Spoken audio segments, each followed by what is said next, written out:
Hello दोस्तों, आजकल government ने एक रूल ला दिया है कि पावर फैक्टर जिसका 20 एचपी से 1000 किलोवाट या 1000 एचपी तक का लोड है उसको पावर फैक्टर मेंटेन करना ही है।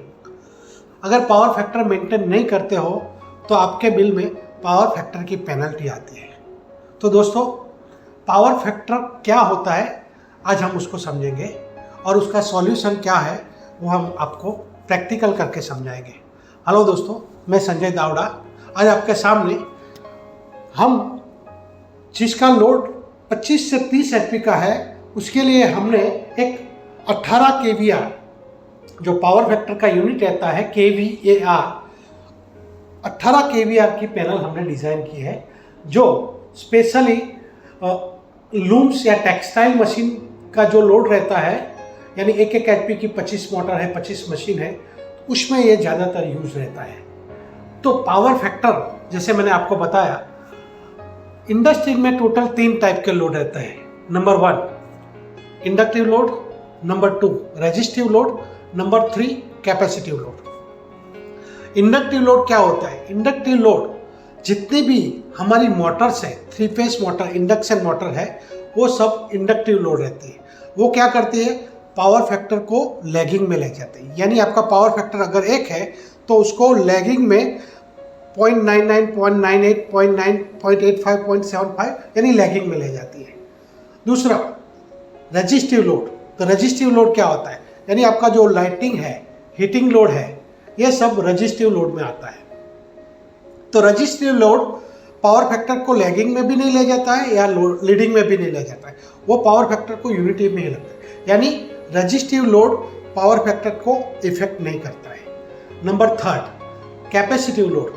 अगर आपका लोड इंडक्टिव है, समझो 0.75 पे चल रहा है, यानी बहुत सारी मोटर चल रही है, तो अगर कैपेसिटिव लोड अगर चालू करेंगे तो पावर फैक्टर आपको इंक्रीज होगा, यानी लीडिंग तरफ ले जाएंगे।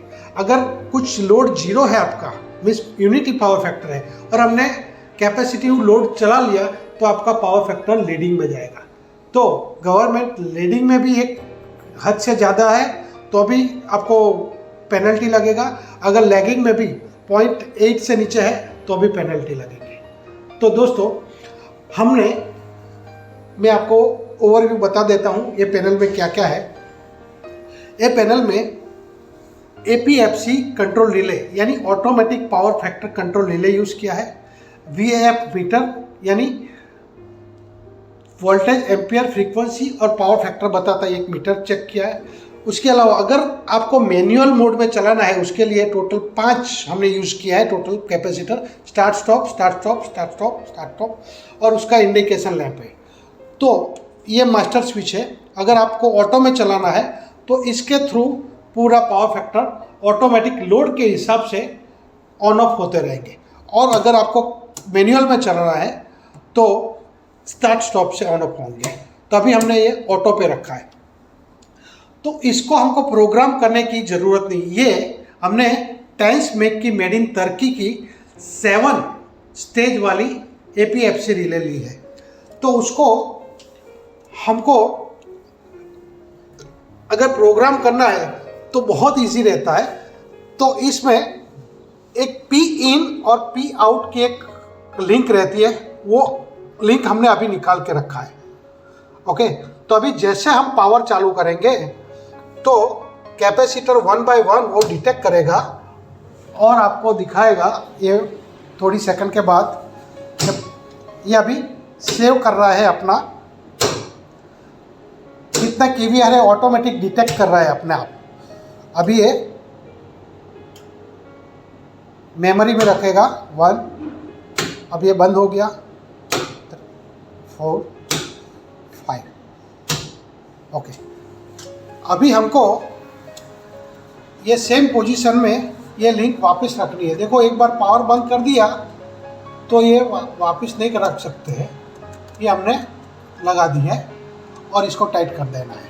ओके, तो ये हमारा हो गया प्रोग्रामिंग का टोटल। हमने देखो हमने इंटरनल क्या क्या यूज़ किया है।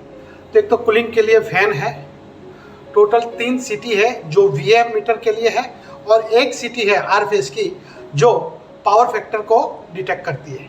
उसके अलावा ये कंट्रोल एमसीबी है। टोटल 5 एमसीबी 3 पोल यूज़ किया है। मेन एमसीबी से ये सब में पावर आएगा, उसके थ्रू सब कॉन्टेक्टर में जाएगा। टोटल 5 कॉन्टेक्टर 5 कैपेसिटर के लिए है। पहला कॉन्टेक्टर का 3 केवीआर में जाएगा, फिर है पहला 2 केवीआर में, दूसरा 3 5 केवीआर 5 केवीआर, ऐसे हमने डिस्ट्रीब्यूट किया है। तो हमेशा अभी मैं आपको इसका मेन क्या होता है एपीएफसी रिले में जो पूरा वो लोगों ने समझाया है, उसमें हमको जो एल है, जो कंट्रोल एमसीबी से जो एक वायर आया है आर फेज इधर दे दिया, उसके C1 C2 C3 C4 C5 ये चारों 4 कॉन्टेक्टर के A1 में चले जाएंगे। तो इसका हो गया। उसके अलावा हमने जो कंट्रोल एमसीबी का आर फेज यूज़ किया है वही फेज न्यूट्रल और एल इधर आएगा, और K1 और L1 जो सिटी है आर फेज में ही हमको जो सिटी है उसका S1 S2 हमको इधर जोड़ना है, और P इन और P आउट जैसे हमने देखा वो हमेशा लिंक रहना चाहिए। एक बार आपका प्रोग्रामिंग हो गया तो आपको इसको जॉइंट ही रखना है, दैट्स इट। और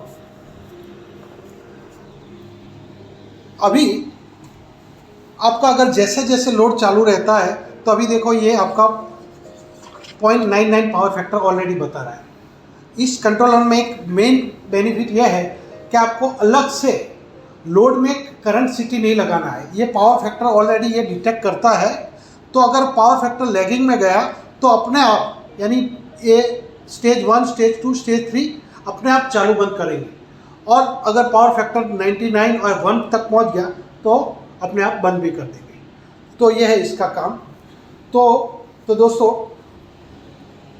इस पैनल से आप अगर गिनोगे तो पूरे साल का कितना पैसा बचता है। इसकी एक कॉस्ट रहती है 1 टाइम, लेकिन उससे आपका बिलिंग भी कम हो जाएगा और आपकी जो पावर की क्वालिटी है वो भी सुधर जाती है। तो दोस्तों आज के लिए इतना ही है। अगले वीडियो में हम कुछ दूसरा लेके आएंगे। Thank you very much. Thank you.